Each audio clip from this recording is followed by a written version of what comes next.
بسم اللہ الرحمن الرحیم۔ جی تو پیارے دوستو، آج ایک نئی ویڈیو کے ساتھ حاضر ہوئے ہیں۔ ڈاکٹر اسرار احمد صاحب کی ایک بہت ہی ایمان افروز ویڈیو، جس سے ایمان کی کیفیت میں اور ایمان میں اضافہ ہوتا ہے کہ توکل کس پہ کرنا چاہیے، اللہ تعالیٰ کی ذات کے علاوہ توکل کس پہ کرنا چاہیے۔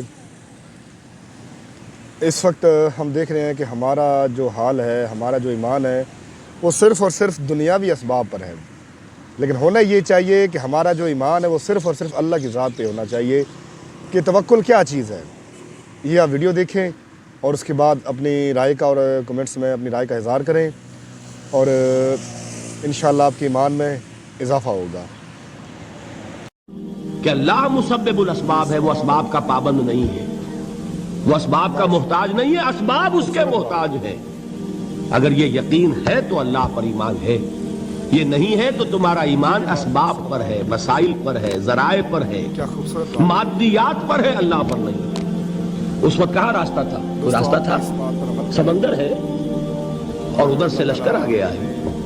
کلا ان معی ربی سیہدین۔ اب دیکھیے، ایمان کہہ دینا آسان ہے، ہوا معکم اینما کنتم، جہاں کہیں بھی تم ہوتے ہو اللہ تمہارے ساتھ ہوتا ہے، لیکن اس کا یقین قائم ہو جائے تو زمین و آسمان کا فرق واقع ہو جائے۔ یہی بات ہوئی حضور کے ساتھ۔ غار ہے، چھپے ہوئے ہیں محمد الرسول اللہ اور آپ کے وہ یار غار ابو بکر صدیق رضی اللہ تعالی عنہ۔ اقبال نے حضرت ابو بکر کی شان میں چند اشعار کہے صرف، لیکن واقعہ یہ ہے کہ بھاری بھاری نظموں پر اور قصیدوں پر بھاری ہے، طویل ترین نظمیں اور قصیدے ہوں ان پر بھاری ہے۔ ہمتیں ابو بکر کی ہمت جو ہے، کشت ملت را جو ابر، جیسے بارش سے کھیتی اپجتی ہے، ابو بکر کی ہمت اور عزیمت اس امت کو اسی طرح سینچنے والی ہے۔ ثانیے اسلام و غار و بدر و قبر، وہ دوسرے تھے اسلام میں، دوسرے پہلے کون تھے؟ انا اول المومنین، حضور فرماتے ہیں سب سے پہلا ایمان لانے والا میں، دوسرے ابو بکر۔ ویسے ہمارے ہاں یہ چلتا ہے اختلاف، حضرت علی پہلے ہیں کہ حضرت ابو بکر پہلے ہیں، لیکن اس میں بڑی خوبصورت تطبیق قائم کی ہے علماء نے، اور بہت صحیح ہے۔ چار کے بارے میں فیصلہ ہی مت کرو کہ کون پہلے ہے، ان کی ایک عجیب تقسیم کر دی ہے۔ آزاد مردوں میں، بالغ مردوں میں سب سے پہلے ابو بکر، بچوں میں سب سے پہلے علی، خواتین میں سب سے پہلے خدیجہ، اور غلاموں میں سب سے پہلے زید ابن حارثہ۔ بڑی پیاری تقسیم ہے، یہ چاروں ہی پہلے ہیں، ہر ایک کے لیے اولیت ہے۔ اور واقعہ یہ ہے کہ اگر زمانی اعتبار سے تعین ہوگا تو پہلے خدیجۃ الکبریٰ آئیں گی رضی اللہ تعالی عنہ۔ کسی اور سے بات کرنے کی نوبت بعد میں آ سکتی ہے، پہلے تو اہلیہ محترمہ سے بات ہوئی، آتے ہی پہلی وحی ہوئی ہے، ابھی تبلیغ کا حکم نہیں تھا۔ کس کو بتایا واقعہ؟ ابھی اپنی نبوت کی تبلیغ کا تو حکم ہی نہیں آیا۔ واقعہ کس کا ہے؟ وہ خدیجہ کا ہے۔ جب کہا ہے کہ خشیت علی نفسی، مجھے اپنی جان کا اندیشہ ہے، تو کیا جواب دیا خدیجہ نے رضی اللہ تعالی عنہا؟ وہ صدیقۃ الکبریٰ ہے۔ صدیقات جو ہیں خواتین، ان میں چوٹی پر خدیجۃ الکبریٰ ہے رضی اللہ تعالی عنہا، اور صدیق جو مرد ہیں ان میں صدیق اکبر ہے ابو بکر صدیق رضی اللہ تعالی عنہ، لیکن صدیقات میں چوٹی پر۔ جب حضور نے فرمایا خشیت علی نفسی، کیا فرمایا، کیا عرض کیا، کیسے تسلی دی؟ نہیں نہیں، اللہ آپ کو ضائع نہیں کرے گا، آپ غریبوں کے ہمدرد ہیں، آپ مساکین کے تکالیف رفع کرنے والے ہیں، آپ بیواؤں کی سرپرستی کرتے ہیں، آپ مسافروں کی خدمت کرتے ہیں، اللہ آپ کو ضائع نہیں کرے گا۔ یہ یقین ہے اس خاتون کے اندر۔ خیر، وہ ایک علیحدہ بات ہو جائے گی۔ میرے دل پر حضرت خدیجہ رضی اللہ تعالیٰ عنہ کی شخصیت کا بڑا گہرا نقش ہے، جو وہ کوئی اور ہی وقت اور موقع ہوا تو بیان ہوگا۔ بہرحال اقبال نے ایک مصرے میں جو چار اولیتیں جمع کر دی ہیں، ہمتیں کشت امت را چو ابر، ثانی اسلام و غار و بدر و قبر۔ اسلام میں حضور کے بعد پہلے کون؟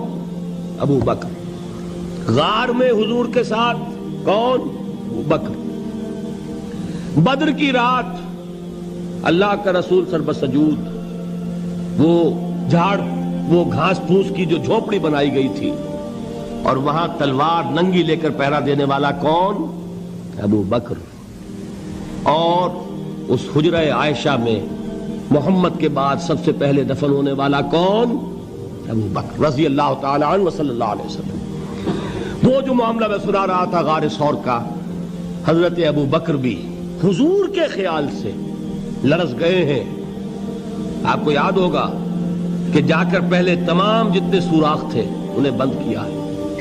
ایک سوراخ رہ گیا تھا جس کو بند کرنے کے لیے کوئی کپڑا نہیں تھا، وہاں اپنی ایڑی رکھی ہے، تب کہا ہے حضور سے تشریف لائیے، اور اپنے زانو پر حضور کو لٹایا ہے، اور وہاں کسی موذی جانور نے کاٹا ہے، حضور کی آنکھ لگ گئی تھی اس وقت، اس بل کے اندر جو بھی بچھو ہے کیا ہے واللہ عالم، اس نے کاٹا ہے۔ اس کی تکلیف کی وجہ سے ابو بکر کی آنکھوں سے آنسو ٹپک گئے، حضور کے چہرے مبارک پر پڑے ہیں، تو حضور جاگے ہیں، معاملہ کیا ہے؟ ایڑی نہیں ہٹائی وہاں سے، مبادا وہ جانور وہاں سے نکل کر محمد الرسول اللہ کو کوئی گزن پہنچا دے۔ ابو بکر کی ایڑی ہے، جس طرح چاہے کھا لے، ختم کر دے، جان نکل جائے تب کوئی آنچ آئے محمد پر تو آئے، لیکن جیتے جی نہیں۔ وہ ہے ابو بکر۔ حضور کے خیال سے اس وقت حضور نے پھر اپنا لعاب دہن لگایا ہے، اور اس سے پھر آپ کی تکلیف ختم ہوئی۔ جیسے خیبر میں حضرت علی کی آنکھ دکھ رہی تھی، اس کو جو شفا حاصل ہوئی ہے وہ بھی حضور کے لعاب دہن سے ہوئی۔ تو بہرحال اس وقت انہوں نے کہا ہے کہ اے نبی یا رسول اللہ، اگر اس وقت ان میں سے کسی نے غیر ارادی طور پر بھی اپنے قدموں کی طرف جھانک لیا تو پکڑے جائیں گے۔ کیا جواب تھا اللہ کے رسول کا؟ لا تحزن ان اللہ معنا، اللہ ہمارے ساتھ سے، کیوں گھبراتے ہو ابو بکر؟ یہ ہے ایمان باللہ، میرا مالک اللہ، میرا رازق اللہ، میرا محافظ اللہ، میرا مددگار اللہ، میرا پشت پناہ اللہ، میرا دوست اللہ۔ یہ دوستی ہے اللہ کی جو لب لباب ہے، حاصل ہے ایمان کا، اسی کا نام ولایت ہے۔ اولیاء اللہ کے سروں پر سینگ نہیں ہوتے، جس کے دل میں ایمان راسخ ہو چکا ہو وہی اللہ کا ولی ہے، جسے اللہ پر یقین ہو چکا ہے وہی اللہ کا ولی ہے، جسے یقین ہے اللہ میرے ساتھ ہے، میرا مددگار، میرا پشت پناہ، میرا ساتھی، میرا دوست، میرا محبوب، میرا محب۔ اللہ اہل ایمان سے محبت کرتا ہے۔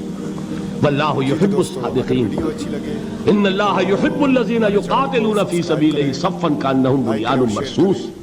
اللہ محبت کرنے والا، اہل ایمان محبوب، اور اہل ایمان محبت کرنے والے اللہ محبوب۔ والذین آمنوا اشد حبا للہ۔ آپ تصور کیجئے جسے یہ رشتہ ایمان یا رشتہ ولایت حاصل ہو جائے، الا ان اولیاء اللہ لا خوف علیہم ولا هم یحزنون۔